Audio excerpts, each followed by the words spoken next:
السلام عليكم ورحمة الله وبركاته. اللهم صل وسلم وبارك على سيدنا محمد المبعوث رحمة للعالمين. مساء الأنوار يا توانسة، مخاطبتكم الأستاذة رجل الحاج منصور بن علي المحامية.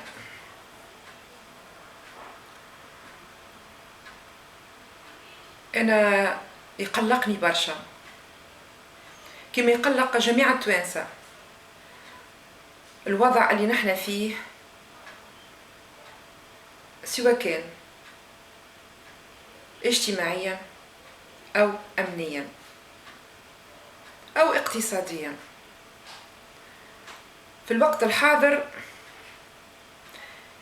الفزاعة الكبيرة، مش سلفيين، مش نقول لكم هنا عينا ونحن نحكيو على السلفيين، هي جرح الثورة.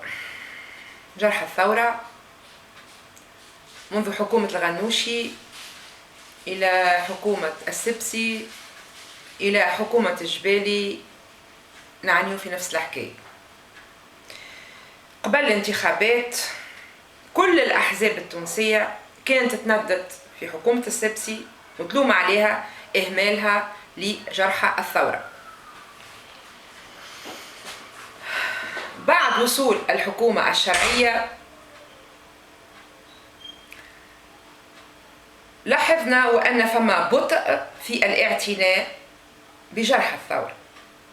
أنا مش قاعدة نلوم راني، أنا قاعدة نسرد في أحداث ووقائع توانسة الكل في بالهم بها. كثروا عدد اللجان، هاي لجنة عند رئيس الجمهورية، هاي لجنة عند الوزير الأول، هاي لجنة فيها معناها عند حقوق الإنسان، وزارة حقوق الإنسان، هاي لجنة في التأسيسي. كل هالمتدخلين هذوما من شأنهم وأنهم يعطلوا، هما في بالهم قاعدين يسرعوا، ولكن ليه؟ هذا يعني سبب تعطيل في حل مشكلة جرحى الثورة.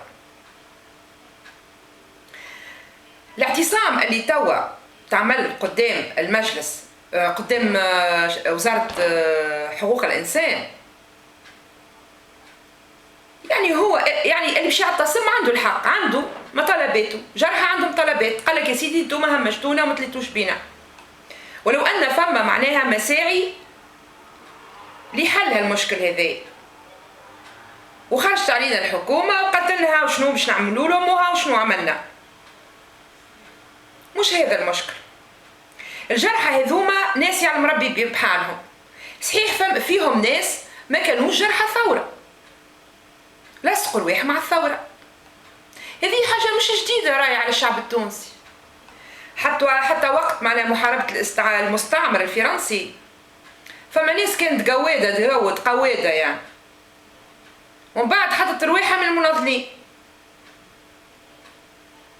معروفين الناس هذوما وسكتوا عليهم وخدموا في معناها الحزب الدستور، ومن بعد خدموا في التجمع. الناس هذوما فما منهم شكون ناس مشات لربي تو ربي يتفاهم معاهم في الموضوع هذا، لصقوا رواحهم مناضلين، وهما كانوا يقودوا على اولاد عمهم وولاد خالهم الفلاك.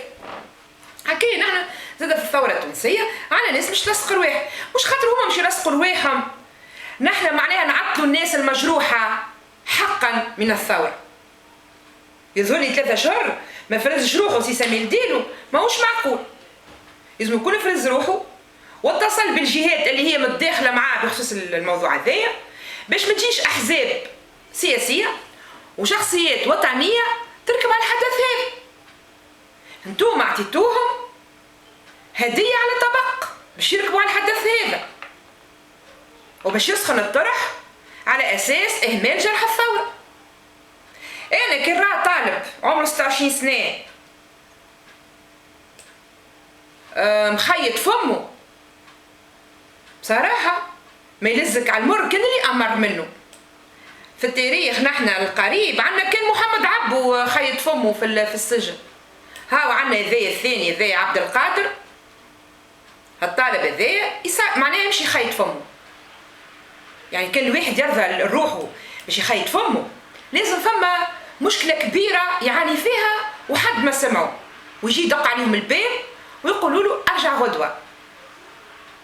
ثم راو ناس اللي تم الاعتداء عليهم، 10 هبطت على الفيسبوك يا اخي ما نصدقهاش انا هذا ولا غيري، اي واحد يشوفها يصدقها، ماهيش مفبركه يظهر لي. هما قاعدين يطالبوا مطالب شرعيه، ايش موصلهم باش يجيو الغادي؟ ايش موصلهم باش يعملوا اعتصام؟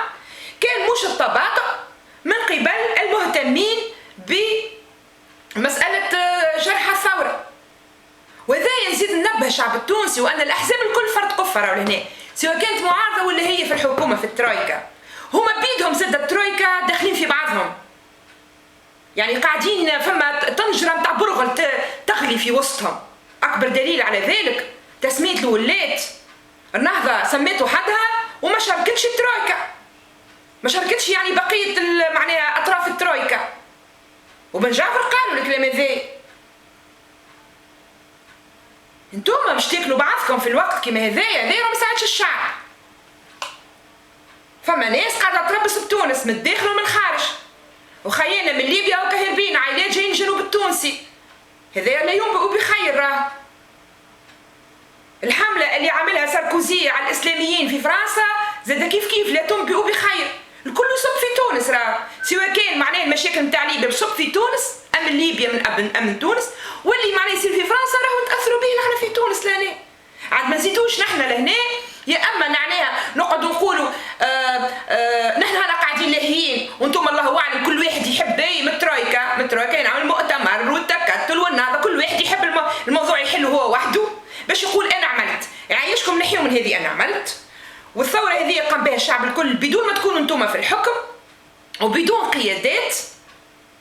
واجب عليكم انكم الجرح هذوما تهتموا بهم، سواء انتم متفاهمين في بعضكم ولا مش متفاهمين، وراه مش الموضوع هذايا اللي باش يرجعكم للحكم بعد. السلام عليكم ورحمه الله.